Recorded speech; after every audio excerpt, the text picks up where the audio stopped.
Hi there. My name is Tony Sindelar. I'm an instructional designer, and I've been working in the area of supporting teaching and learning for almost 20 years.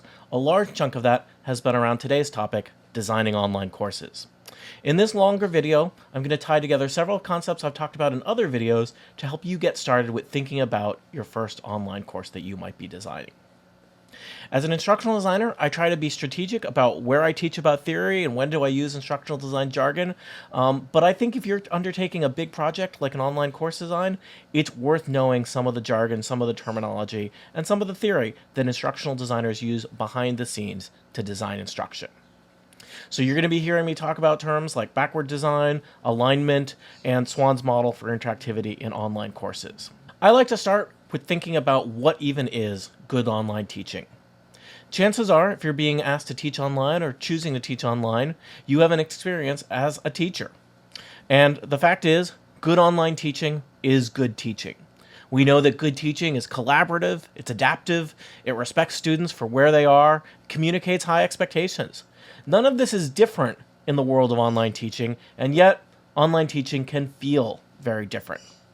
I think some of the main differences for those going out and teaching online for the first time is that all of your interactions with your learners are going to be mediated via technology tools. When used well, these tools have the power to connect and empower learners, but when used less effectively, we risk isolation, alienation, and student demotivation. Many instructors can find the online environment challenging at first just because of the learning curve of any technology that they're going to be using. But I think ultimately just from our lack of experience as learners in the environment that we are now teachers in. Think about it. If you've been a teacher in a classroom or a lecture hall, you likely spent a lot of time in a classroom or lecture hall before you arrived at the front of that room. Whereas if you're starting out in the world of online teaching, you may have only dabbled a little bit in the world of being an online learner.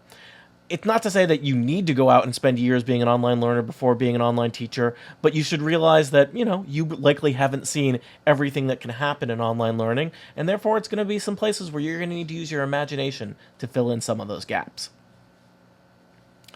During the pandemic, a lot of people taught online for the first time, but instructional designers almost consider that a different kind of online teaching. They sometimes refer to it as emergency teaching or remote teaching or emergency remote teaching during COVID-19 because the approach to it was so different than what we usually use in traditional online learning, in part because of a design process, in part because of advance warning, and in part because of the resources and expectations for the course. So even if you've taught online in a remote capacity during the pandemic, coming at what you're going to be thinking about for your first online course will hopefully have a level of intentionality and design process that you didn't have the liberty of doing back then. So let's think about what's going to go into a good course. We know what good teaching is. We need to figure out how is that going to happen in the online space. I often like to have people start off by identifying what I call big rocks. What are big rocks?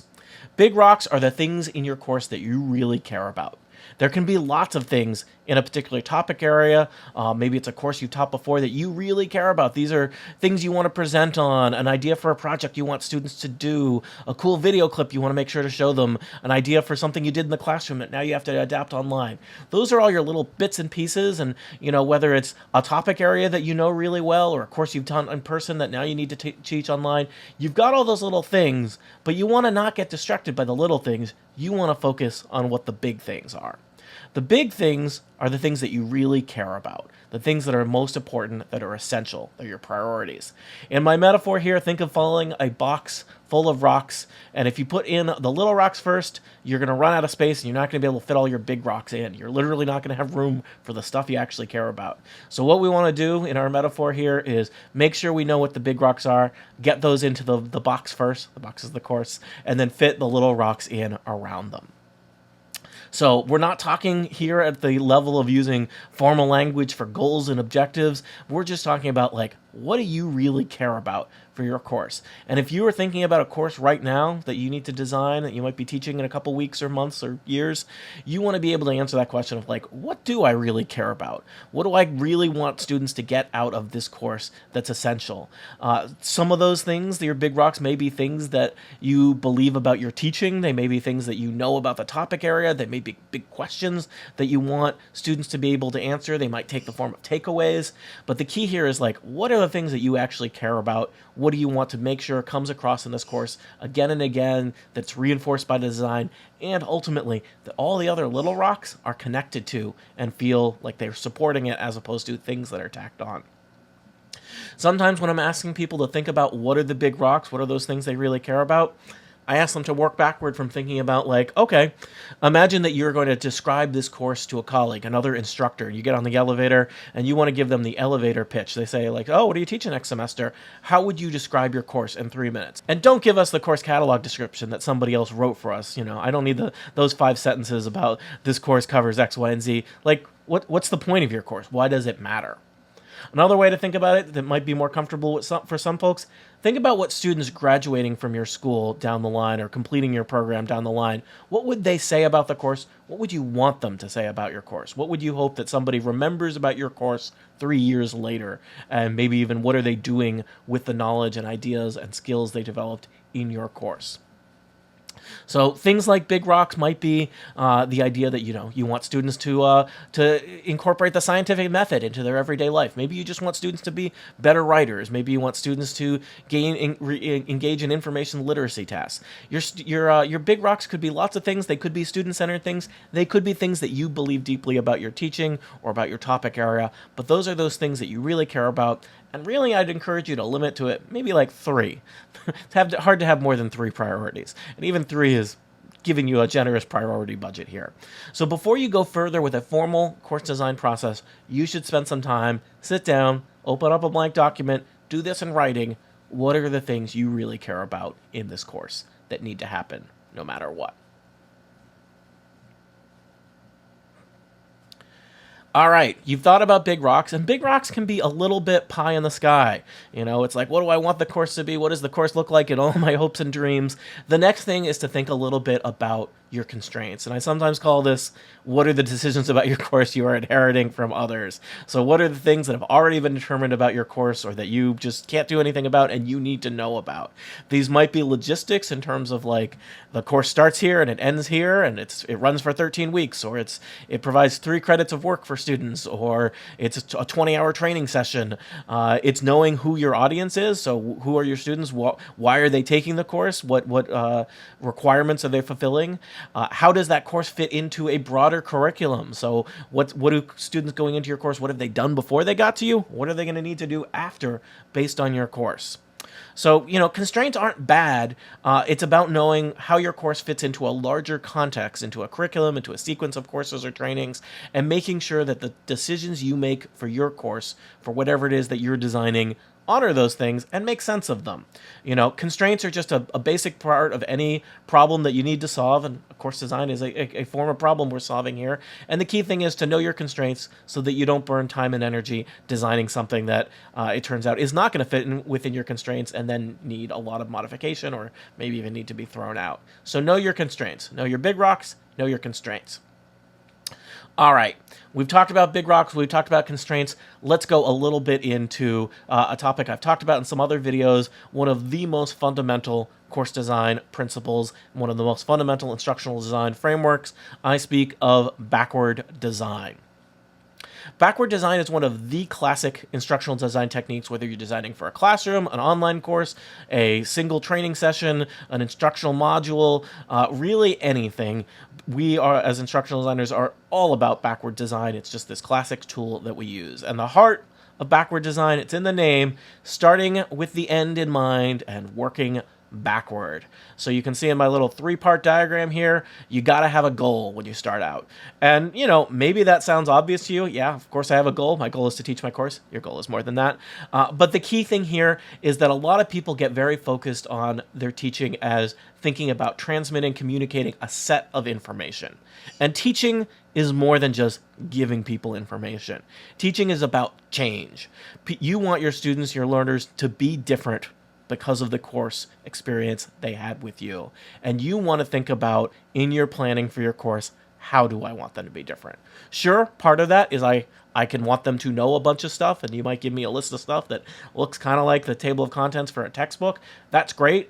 Chances are, if you are an expert in a topic, you know a lot of things, and you want to communicate a bunch of those things to your learners. That's great. Don't throw that away, but you need to go a couple steps further and tell me, what does it mean to know those things? What can someone do with those things? Maybe how will they apply them? How will they work with them? How will someone's life be different by spending however many weeks, hours, whatever it is with you that they wouldn't be able to do without having taken this course? And again, I know that can be a little bit lofty, but the idea here is you really want to think of your course as a thing that's going to have an impact on students, a thing that's going to help students change.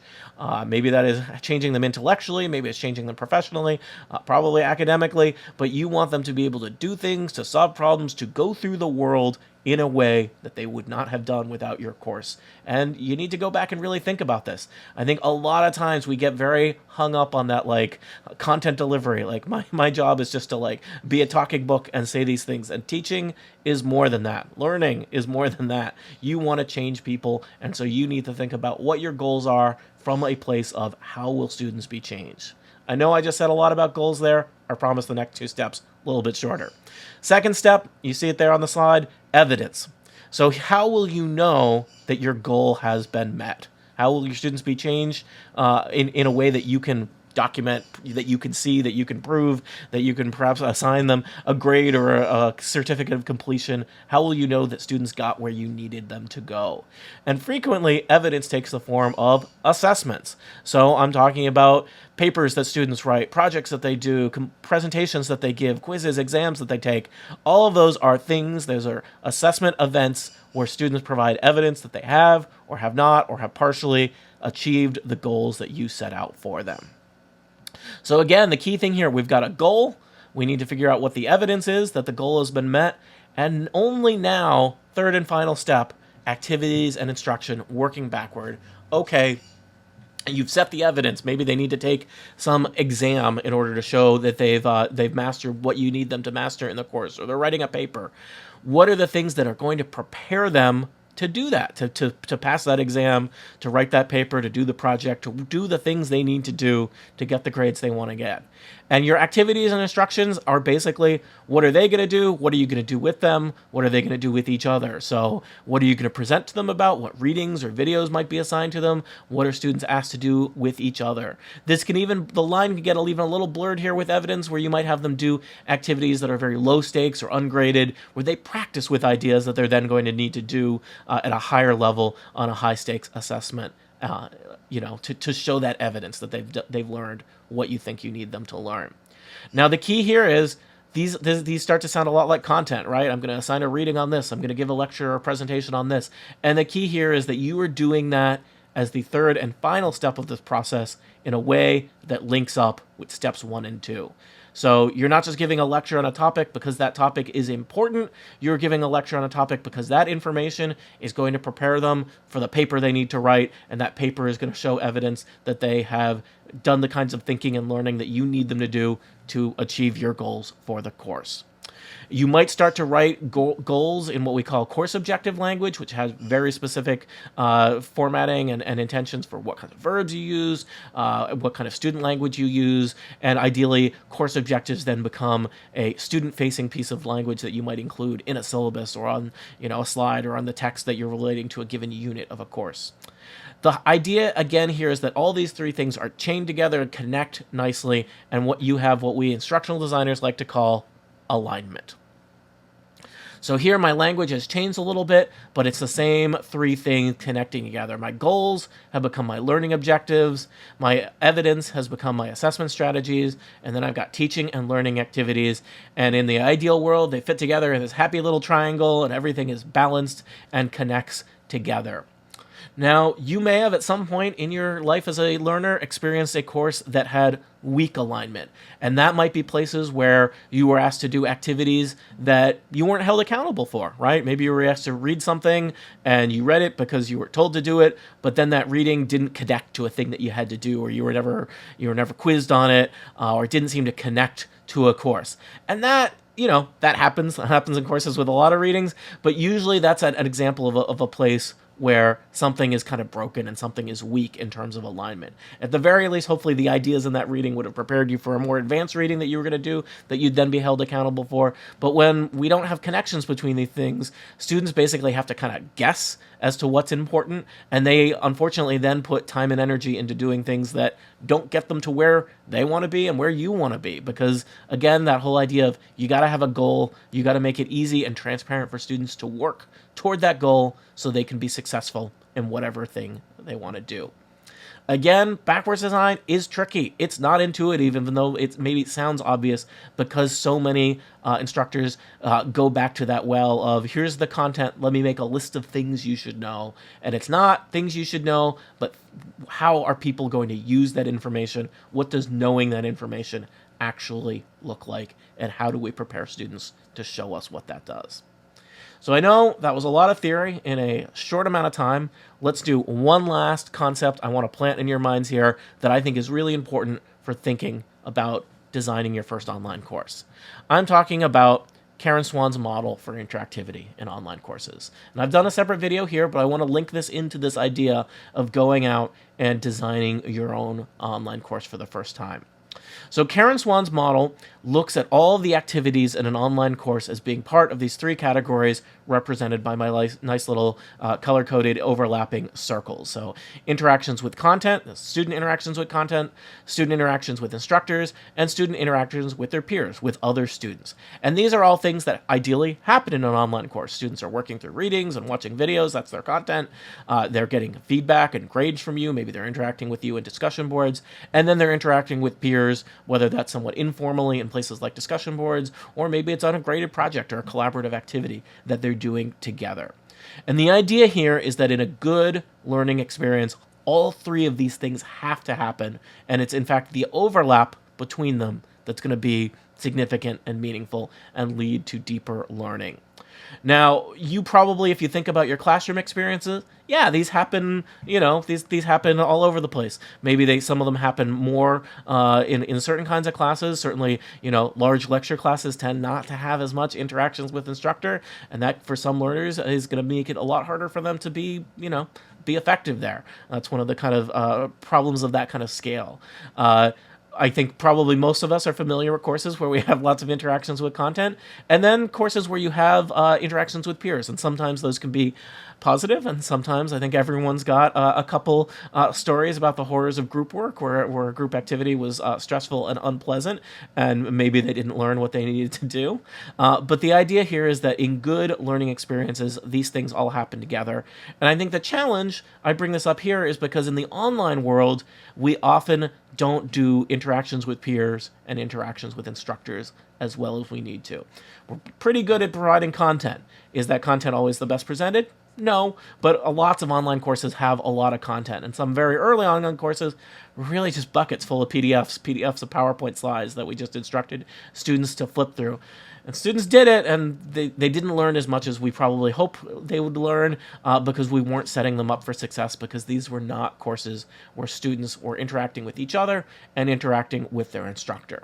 There was kind of a second generation of online courses where everyone decided, like, okay, learning is a social activity, we're on board with that. Now everybody is going to have interactions with peers, everything's going to have required discussion boards, and anyone who has been an online learner has probably had one, if not many, experiences with bad, boring, inauthentic discussion boards. So we're verging on a separate topic here, but the key thing is you think about your online course, you might think about a given unit of your course, and where are each of these three circles present? What are students doing in a given week where they're interacting with content? Where are you present? Where are you interacting with them? We sometimes use the separate term teacher presence, but where do they see and hear your voice, your ideas? How, what kind of feedback are they getting from you? And then that third one there, that interactions with peers, again, the much maligned discussion boards, but how are students connecting with other students? Are they given a place to try out ideas? As a constructivist, I strongly believe learning is a social activity. Students need to be in a place where they can try out ideas with each other. And the key here is, how do we create those places in a way that will feel like authentic, that will feel meaningful, that will help students and won't just feel like busy work? Hey, that sounds like a great topic for a whole other video. So I know I've covered a lot in not a short amount of time at this point, but I wanted to remind you of these concepts as you might go forward and think about the next online course that you're going to set out to design. Think about, have I set out by setting up what my big rocks are? Did I keep in mind what my constraints are? Did I truly use backwards design? Did I consider the role of alignment? And did I look at what types of interactivity are happening in my course? That's all for now. I'm Tony Sindelar. Take care. Bye.